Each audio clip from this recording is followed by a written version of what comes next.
maybe this is just the evolutionary history of man. I mean, maybe we were meant to just go from ape to big gulp bearing obese man. I mean, how can we argue against that, right? Well, let's take a look. Over the last 200 years, our evolutionary genetics have not altered significantly based upon studies. But something has. And now I want to go to just some USDA data to look at what has changed, in particular in our food and eating habits. This is the face of America now. And something has happened. So, really, has there been that genetic shift, or have lifestyle choices made the big difference? Like I said a moment ago, we're now going to look at some data from the USDA. In the last 50 years, our consumption of sugar has dramatically increased. Sugar is very calorically rich and nutrient poor, and we've increased our consumption by over 39%, to the point now that the average American consumes 52 teaspoons of added sugar per day. That's an incredible amount of sugar. When you look at our consumption of salt, likewise over the last 30 years, we've dramatically increased by 2 to 3 times, with more than 75% of our salt consumption coming from processed foods. Foods in which it's been added, not foods on our plate, which accounts for only about 6%. According to the Institute of Medicine, in fact, more than 95% of males and 75% of US females consume greater than the upper tolerable limit of salt. That's more than 6 grams of salt per day. Keep in mind, we're recommended to consume only less than 2,000 milligrams, or 2 grams of salt per day. So we're nearly tripling that consumption on average in America. When you look at the consumption of fats, we've increased the consumption of added fats by over 66%, quite an impressive increase. Likewise, when you look at our consumption of meat, it's significantly increased by 57 pounds per person per year over the last 50 years, to where we're now consuming nearly 200 pounds of various flesh foods per person per year. That's quite an increase from the days of our agricultural past. Add to that the fact that we're dramatically increased our consumption of dairy. In fact, by more than 400%, in particular in the area of cheese. So when people say, the power of cheese, truly they're on target. They're casomorphones that are addictive in cheese really keep us coming back to the trough. When you look at those numbers by themselves, it's apparent that we've increased our consumption, which then begs the question, well, how are we doing compared to the government recommendations? Are we on target? Are we not on target? Well, according to the My Pyramid recommendations, for the average individual to achieve the standard goals of the government for fruit, vegetable, etc. consumption, we'd have to do a couple things. Reduce our consumption of sweeteners by 60%, increase our consumption of vegetables by 10%, which is a bit deceiving, because when you break it down, you'd actually have to increase the consumption of green veggies and yellow veggies by 400%, increase the consumption of peas, lentils, and beans by 300%. We'd have to increase our consumption of fruit by an average of 120%, and reduce our consumption of fat by 36%.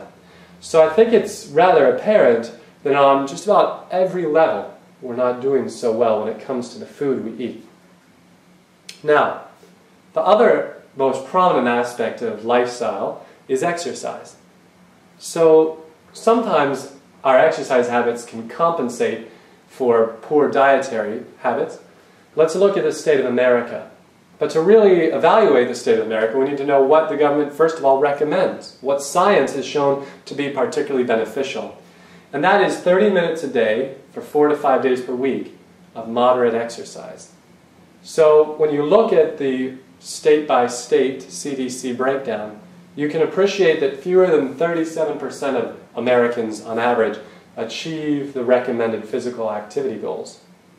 When you break it down further, it's even more disheartening, with greater than 60% of adults not regularly active, 25% not active at all, 50% of youth not vigorously active, and by age 75, 1 in 3 men and 1 in 2 women engage in 0 physical exercise.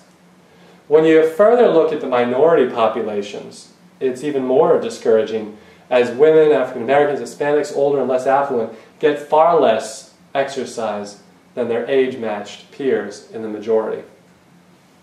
In perspective, it seems quite apparent that our lifestyles have dramatically shifted over the last 50 years to where we consume more of the calorie-dense, the nutrient-poor foods, on average an increase of 530 calories per day, but we get far less than ideal exercise. This is a perfect recipe for obesity and all the pathologies associated with it. I would argue it's quite obvious and apparent why we are bigger around the waistline and have far more of the metabolic diseases than ever before. So it is quite apparent why this is the face of America today. And I would conjecture that we have a problem that's only growing, a problem that's backed up by science, wherein we see for the first time in the history of our nation, life expectancy is declining. Now, certainly that's not a gift we want to give to the next heritage. Certainly it's not something we want to offer to our children or grandchildren, that their lives are shorter and less healthy than our own. But that begs the question, what is it that we can do? What simple or dramatic changes can we make that will impact the future health of America? Well, I would ask you a simple question. What if we ate less of the bad stuff, more of the good stuff, and started to move? What would happen? Well, there's some organizations that say that if 10% of adults started walking, that we'd save more than $5 billion in heart disease costs. And that if people reduced their salt intake by half, we'd drop total mortality by 5%. A massive savings indeed. But some laugh a little bit at these ideas, at these notions of the efficacy of such simple changes. And I always jest, you know, what are they, a bunch of hippies who say this crazy stuff, a bunch of granola bars? Well, the hippies that suggest these sort of things would be a benefit include the World Health Organization, the CDC, the USDA, the FDA, the NIH, the American Heart, the American Cancer Society, the American Medical Association. They all are unanimous in their opinion that change has to occur at the individual lifestyle level. World Health Organization said it well. I'll read the first part to you, quoting, "It's estimated that by 2020, 2/3 of the global burden of disease will be attributable to chronic, non-communicable diseases, most of them strongly associated with diet." And you can read on through the rest of it, in which they state that our transition to refined foods, high-fat foods, and our lack of exercise, along with other poor lifestyle choices, have dramatically increased chronic disease processes and are responsible for the majority of morbidity and mortality now. That it should be a good message to us. It should be a very optimistic message, because our health is in our hands, no longer an uncontrolled infectious disease wiping out our population. The American Heart Association, now there's just one more quote here to throw up for you, in which the AHA quote says, "Initial therapies recommended for the treatment of metabolic syndrome or lifestyle interventions." I could quote on and on from all the organizations, as again, they're all unanimous in their opinions. But when we talk about metabolic syndrome, I want to get back to that for a moment, because I showed you these group of physiologic changes, but I think it's important to remember what they really stand for. Because they stand for this, for dyslipidemia or high cholesterol, high blood pressure, cardiovascular disease, and diabetes. The metabolic syndrome is just one aspect of the spectrum. It leads into all these other disease processes. So it's no wonder that these have become the common fare for the doctor's office. So in perspective, we're facing quite a challenge, if not a crisis. It's truly bankrupting our nation, and the majority of the problems are directly linked to lifestyle, to personal choices that have dramatically shifted over the last 50 years. This is a conclusion that I've come to, along with unanimous national agreement on every level.